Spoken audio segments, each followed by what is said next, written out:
Hello and welcome to Point of View, where you give students a place to listen, learn, and lean in. I'm your host, Marcus Kim, and today staffers Delisa and Orelia will be interviewing various Northview students about their favorite cultural foods.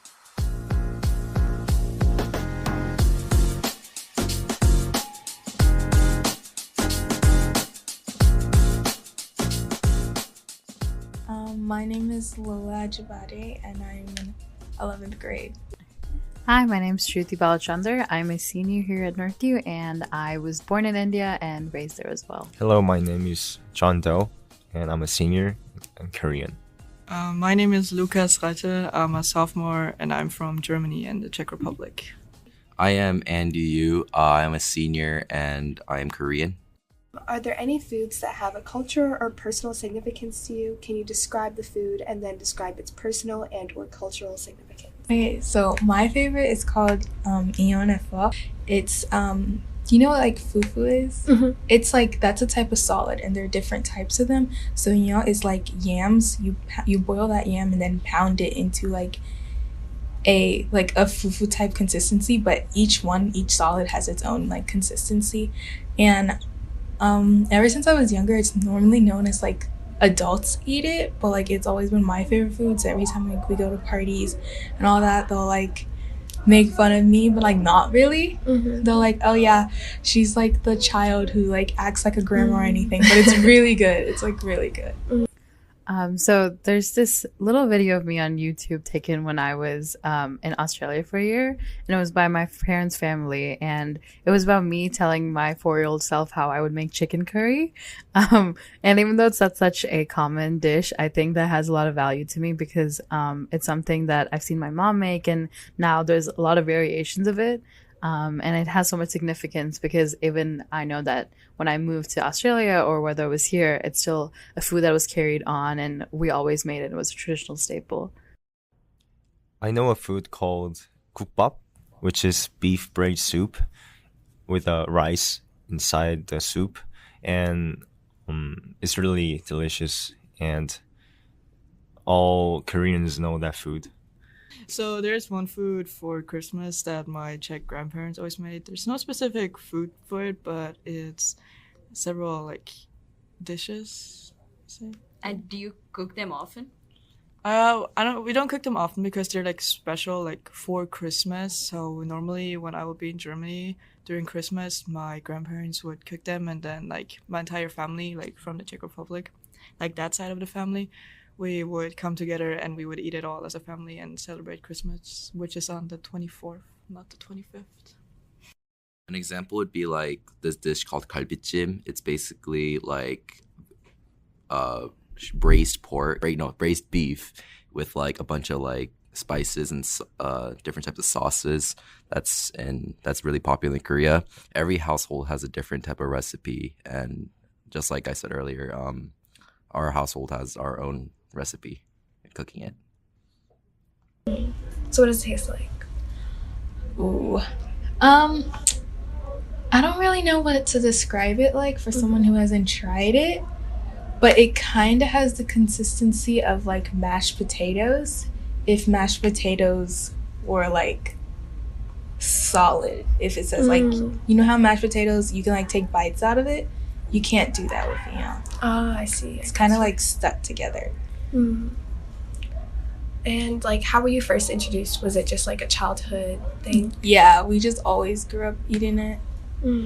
When we first moved here, I remember my brother was only 4 and he was that picky child that would only eat Indian food back then, and now it's totally opposite. But the food taste is very different. Like when you come here, like even the masalas and spices I use are all made here, so they're obviously a lot different, and the taste is never like reciprocal to what you could find in India.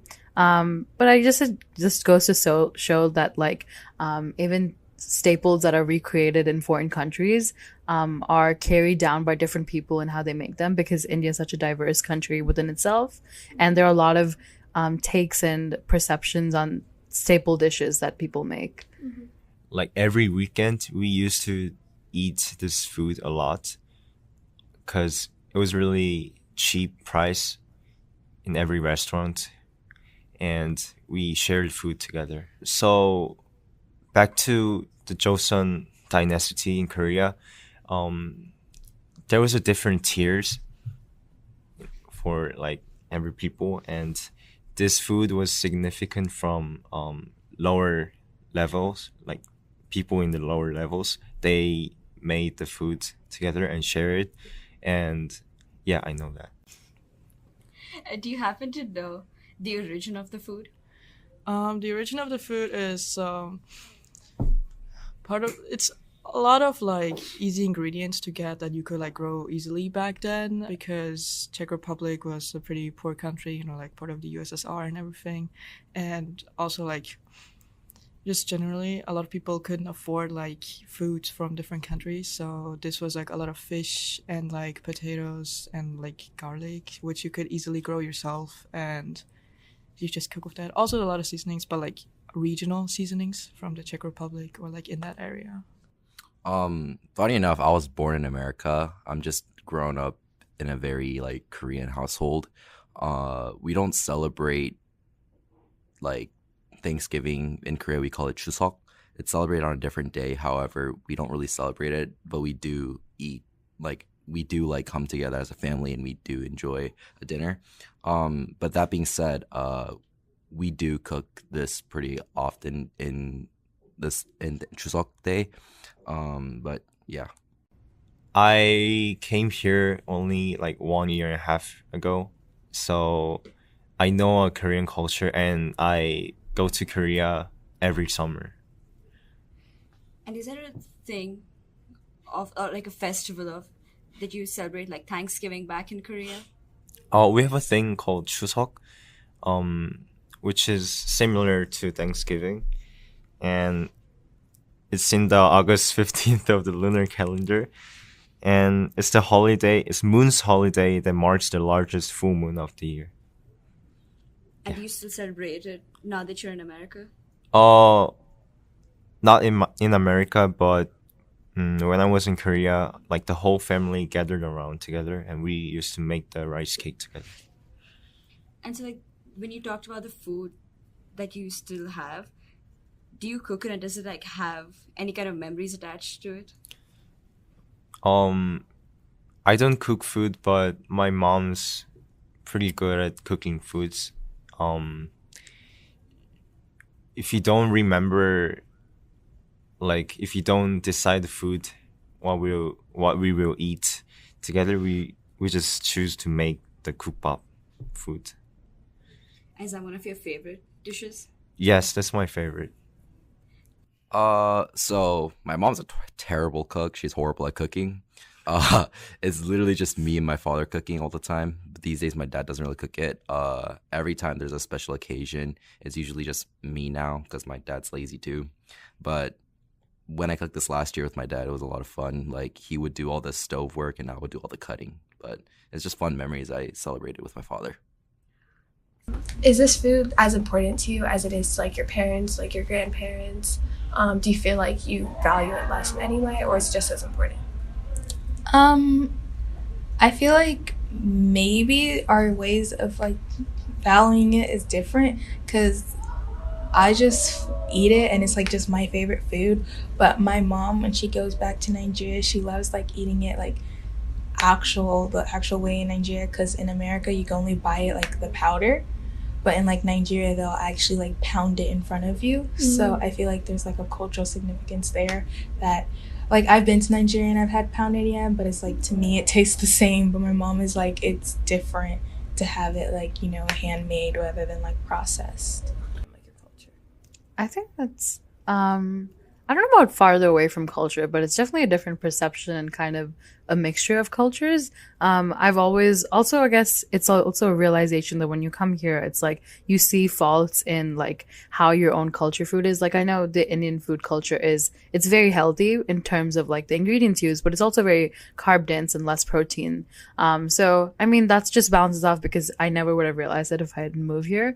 But it's not about not seeing the value of the culture anymore, but realizing that like it's not the only food that exists, and there are other foods and other needs that your body also needs. But definitely when you see it passed down from generation, because I live with my grandmom, and to her she will only eat Indian food, and to her that carries a much more significant value, because they believe that it's like the food that was made for us and our bodies.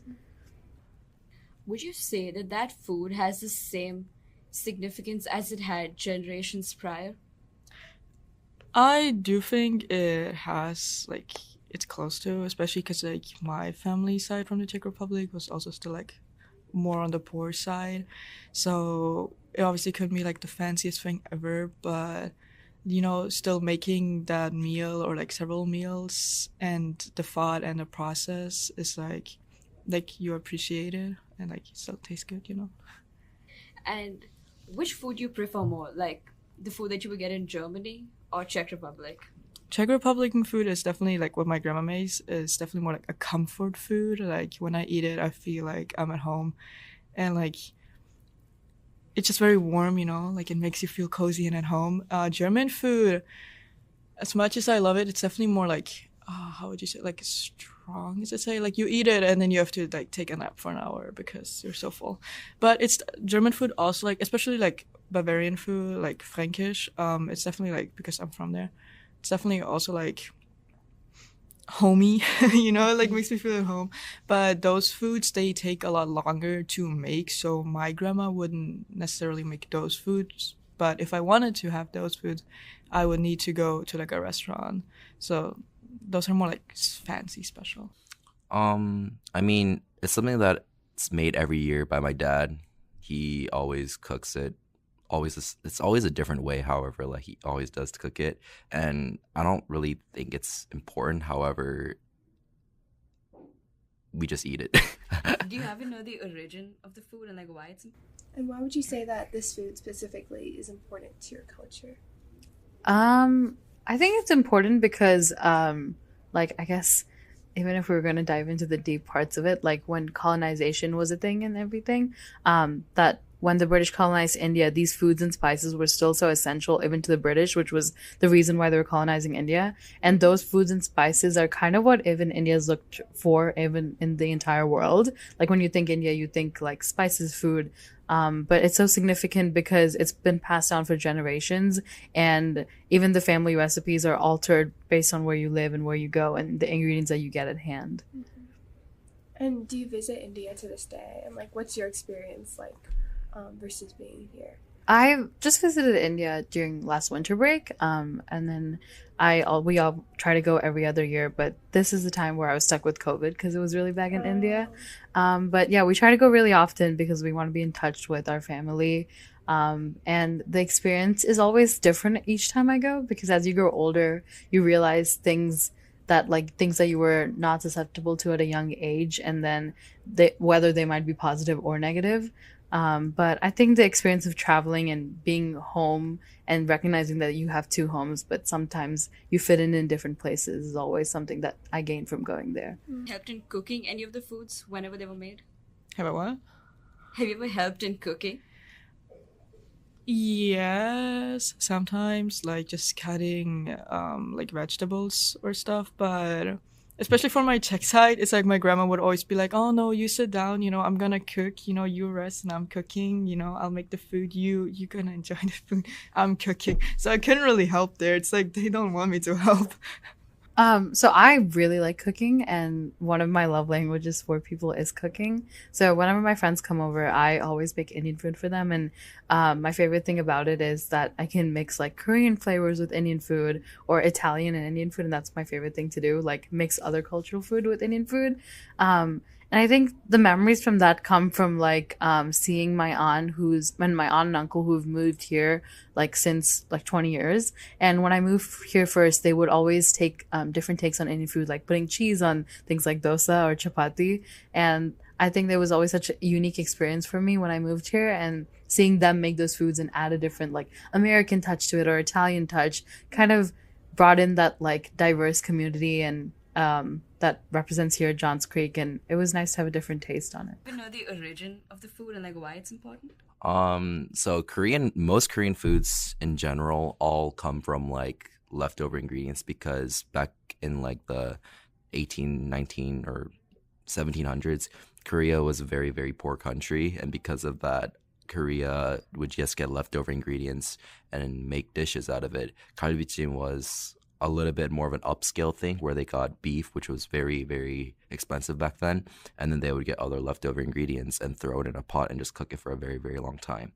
So galbijim would be a pretty old dish. So I always make this like signature dish at my house, and my parents really like it. But my mom always asked me what I put in it. But I was like, oh, I just like emptied all your masala boxes and I took every single spice and put it in there. So the recipe always differs. But I think sometimes it's like the beauty of like Indian cooking is that you can put virtually anything and you don't have to measure things, and it'll still come out as like a little unique taste every time. And I think that's why the process of cooking it is so much more than the finished product, because it has that little altered taste every time, where if you put lemon or use different kind of yogurt that in your recipe. So I think definitely to me the process matters more than the actual finished product, because of just like how much thought goes into it or how less thought goes into it. And how does your family celebrate Thanksgiving if they do so? My family does not celebrate Thanksgiving, but my friends and I celebrate Friendsgiving with making different Indian foods and other cultural foods. And is there anything else that you want to add? Not much. Just that I think, especially here at Northview, culture is such a big thing, and the diaspora and melting pot of all the cultures is super cool to see, because we have so many cultural clubs like Kaleidoscope or specific clubs for like Indian and Korean cultures. But whenever I go to restaurants here and I look at their menus and I see how they've embedded different cultures into their menus and cuisines, it's so nice to see like this like kind of embodiment of the process of how different cultures have mixed together in this immigrant value of Northview and Johns Creek in specific. And I think that's something I'll always be a little passionate about, and because it was so essential to me coming from such a homogenous country like India to America, where it's so heterogeneous and there are people where you turn a corner, there's always different people that you'll meet. And even if they're from India, they're from a different part or How completely often super do far you from you. end up going to Czech or Germany? I mean, because of COVID, I wasn't able to go the past 3.5 years, but I went this last summer, and I also went to the Czech Republic again and met my grandparents and everything, and she made my comfort food my favorite food, and I was so happy. But usually we go like once a year or like 1.5 years, but because of COVID, I wasn't able to. And like your Thanksgiving time is around right now in the US, and I know Germany, they celebrate something which is like similar to Thanksgiving, but they have a different meaning to it. Yeah. Erntedankfest. Yeah, so Erntedankfest it's similar. It's like about food and harvest and everything. It's at a different date though, and you don't really like go sit down with your family and have a special meal or like everybody comes together. It's more like you as like, you know, if like 4 people family, you go to a restaurant and then you'll have like a meal there and just celebrate that way, or like have a nice meal, but you don't really make it yourself. You normally go somewhere. Yeah. And is there anything that you do for Thanksgiving as such? Not really. My mom normally just like, no, we don't do anything, if I'm gonna be honest. Like, it's just normal, regular, because in Germany we don't celebrate anything related to that. Or like during that time, I'd say. Maybe sometimes if my mom feels like it, she makes like more special meal, but not really.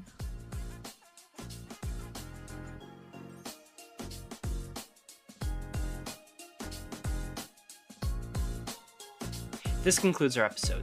For a transcript of the episode, head to the Point of View tab on our website, nhsmessenger.org, and follow us on Instagram, Twitter, or Facebook at NHS Point of View for updates and new episodes.